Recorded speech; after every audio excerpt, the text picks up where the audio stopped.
Umat Kristiani di Banda Aceh mengikuti perayaan Misa Natal dengan hikmat di sejumlah gereja di Banda Aceh, seperti di Gereja Katolik Paroki Hati Kudus Banda Aceh. Umat Kristiani Katolik hikmat mengikuti seluruh rangkaian perayaan Misa Natal pada Rabu 25 Desember 2019.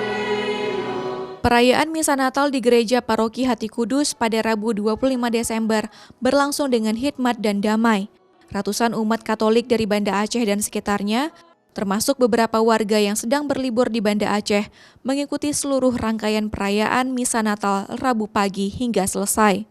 Dalam khutbah Natal tahun ini, Pastor Ibrahim Riberu OCD mengatakan bahwa umat Kristiani akan selalu membawa damai dan kasih dimanapun berada. Dan dalam tema Natal kali ini, setiap umat Kristiani akan menjadi sahabat bagi siapa saja, termasuk bagi seluruh makhluk. Dan dalam tema kita diundang menjadi sahabat bagi siapa saja. Bahkan kalau dalam permenungan saya, bagi segala makhluk, seluruh makhluk. Itu yang pesan utama, karena untuk itulah Kristus datang.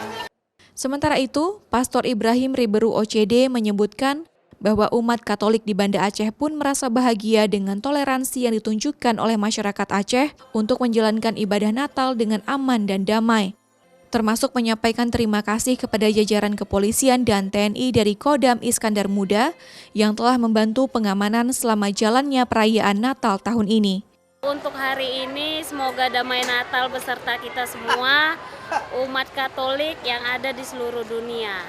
Para jemaat juga mengaku pesan Natal tersebut harus disambut sukacita oleh seluruh umat Kristiani.